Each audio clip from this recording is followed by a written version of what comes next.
지금 시간 내에서 아마존이 10% 가까이 무너졌습니다. 그리고 같은 시간에 비트코인이 6만 달러 초반까지 투매처럼 쏟아졌습니다. 이 조합이 왜 위험하냐고요? QLD TQQQ 들고 계시면 오늘 같은 날은 한 번 흔들리는 게 아니라 두 번 흔들립니다. 실적 충격이 한 번, 리스크 오프가 한 번, 레버리지는 그 흔들림을 증폭시키는 구조라서 그렇습니다.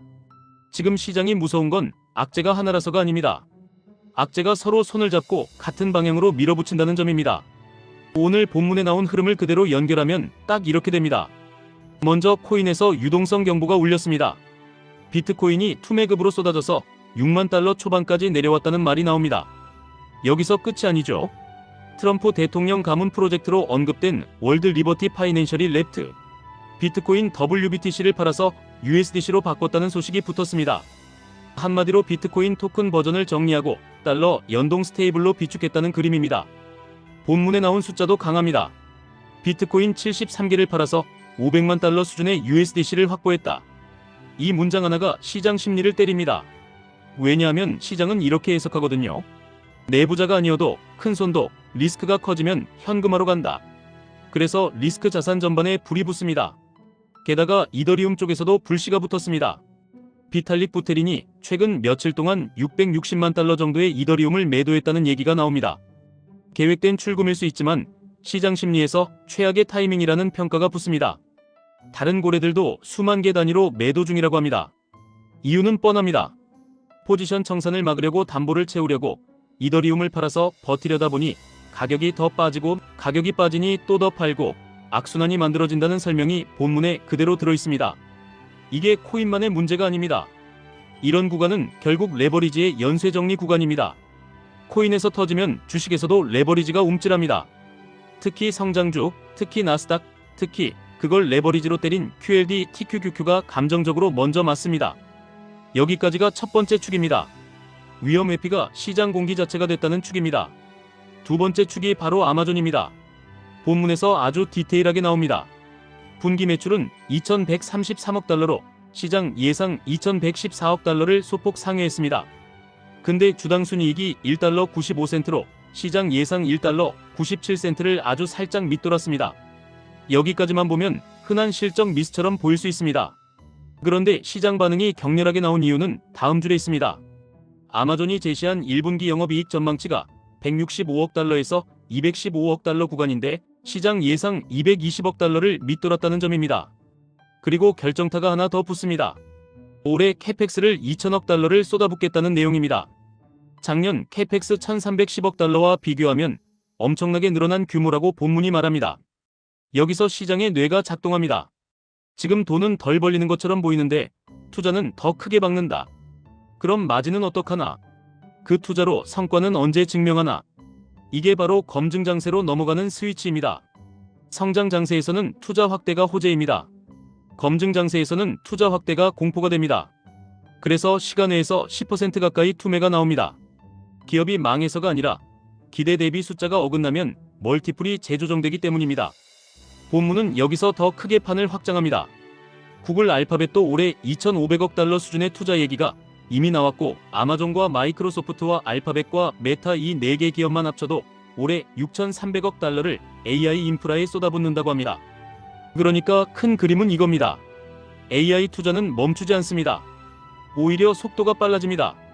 본문 표현 그대로 전력만 깔고 고속도로 까는 것처럼 기반 인프라 구축 단계로 들어섰다고 볼 수 있다. 여기까지는 엔비디아 입장에서 장기적으로 좋습니다.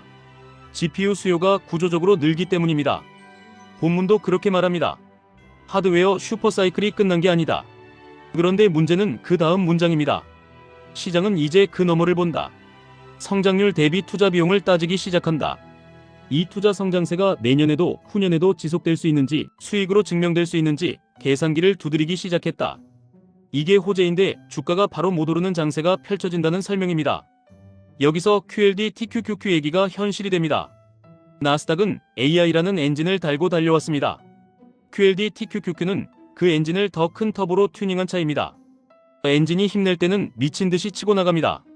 그런데 검증 장세로 바뀌면 엔진이 꺼진 게 아닌데도 브레이크를 밟습니다. 투자를 계속하는데도 주가 변동성이 커지는 구간이 온다는 본문 말 그대로입니다. 그래서 레버리지에는 잔혹합니다. 방향이 맞아도 흔들림이 더 커지기 때문입니다.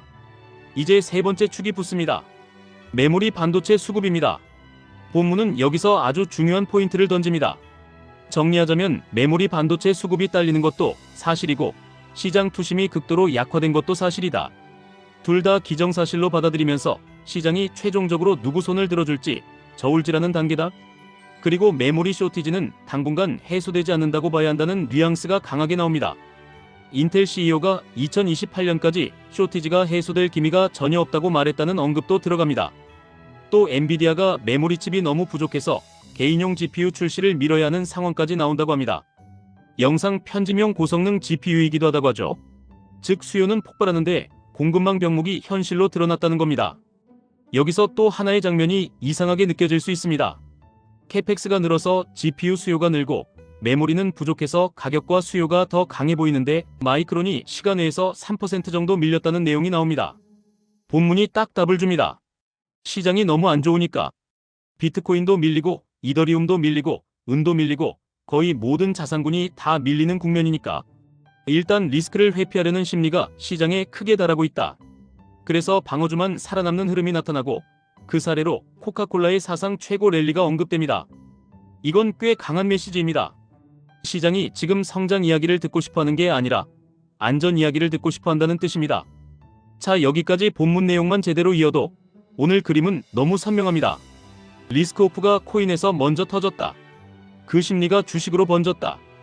그 와중에 아마존이 실적과 가이던스와 캐펙스 조합으로 검증 장세 스위치를 더 세게 눌렀다. AI 투자는 멈추지 않지만 주가 변동성은 커진다. 메모리는 병목이고 그 병목이 엔비디아 일정까지 흔든다. 그런데도 시장은 단기에는 리스크를 줄이려고 한다. 그래서 좋은 뉴스도 바로 주가를 올리지 못한다. 이제 여기서 제일 중요한 포인트로 들어갑니다. 그래서 QLD TQQQ를 어떻게 해야 하냐? 단순한 답을 원하시는 거 합니다. 지금 들어가라. 지금 도망가라. 근데 레버리지는 그렇게 하면 계좌가 깨집니다. 오늘 본문에서 말한 것처럼 지금 장은 투자 확장 후가 검증 단계입니다. 이 말은 뭐냐면요. 방향성은 살아있을 수 있지만 변동성은 더 커질 수 있다는 뜻입니다. 그러니까 레버리지는 예측이 아니라 구조로 접근해야 합니다. 구조라는 건 딱 세 가지입니다. 첫째, 리스크오프 신호를 코인에서 먼저 체크합니다. 비트코인이 무너지면서 스테이블로 이동하는 뉴스가 반복되면 그건 위험, 자산 전반이 눌릴 확률이 커진다는 뜻입니다. 그때 QLD TQQQ는 지수 하락폭보다 더 크게 반응합니다. 그걸 모르고 레버리지 비중을 과하게 잡으면 방향이 맞아도 멘탈이 먼저 부러집니다. 둘째, 실적 숫자보다 가이던스를 봅니다. 본문에서 핵심은 EPS 몇 센트 미스가 아닙니다. 영업이익 가이던스가 기대를 밑돌았다는 점, 그리고 캐펙스가 작년 대비 크게 늘어난다는 점, 이 두 개가 같이 붙으면서 시장이 비용을 따지기 시작했다는 점입니다. 앞으로 다른 빅테크 실적에서도 똑같은 질문이 반복됩니다. 돈을 얼마나 쓰고 그 돈으로 무엇을 증명할 건가? 이 질문이 이어지는 동안에는 나스닥이 쉽게 못 갑니다. 대신 흔들립니다. 그 흔들림이 QLD TQQQ에 그대로 확대됩니다. 셋째, 병목이 어디서 터지는지 봅니다. 본문에서 메모리 쇼티지, 패키징, 공급망 지연이 엔비디아 제품 일정까지 건드리는 수준으로 언급됩니다. 이건 장기적으로는 수요 우위 구조를 강화하지만 단기적으로는 일정과 원가와 수급 불안을 키웁니다. 그래서 반도체가 좋아도 주가가 바로 못 가는 장이 나옵니다. 본문이 말한 그대로입니다. 호재인데 주가가 바로 못 오른다. 여기서 자연스럽게 예상 질문이 나옵니다. 아마존이 이렇게 빠지면 나스닥은 끝난 거냐? 끝났다는 말은 너무 쉽습니다. 본문만 봐도 AI 투자 자체는 오히려 더 커지고 있습니다. 4개 기업만 합쳐도 올해 6,300억 달러입니다. 이런 투자 규모가 유지되는 한 장기 수요와 장기 트렌드가 한 번에 꺾인다고 보기는 어렵습니다. 다만 시장은 이제 투자 그 자체보다 투자 대비 성과를 요구합니다. 그 요구가 커질수록 주가 변동성은 커집니다. 그래서 끝이 아니라 변동성 구간이라고 보는 게 더 본문에 가깝습니다. 그럼 엔비디아는 무조건 좋은데 왜 주가가 흔들리냐? 본문 답이 이미 있습니다. 하이퍼스케일러들이 투자를 줄이지 않는다. 엔비디아는 구조적으로 좋다. 그런데 시장은 그 너머를 본다. 투자 비용이 너무 크다. 지속 가능하냐? 내년에도 가능하냐? 이 질문이 나오면 좋은 기업도 주가가 바로 못 오릅니다. 기대가 너무 높으면 검증은 곧 기대 낮추기부터 시작하니까요. 마이크로는 왜 시간외에서 밀리냐? 본문 그대로입니다. 시장이 너무 안 좋다. 거의 모든 자산군이 다 밀린다. 리스크 회피가 우선이다. 좋은 뉴스가 있어도 시장이 위험 자산 자체를 거부하면 그날은 같이 밀립니다.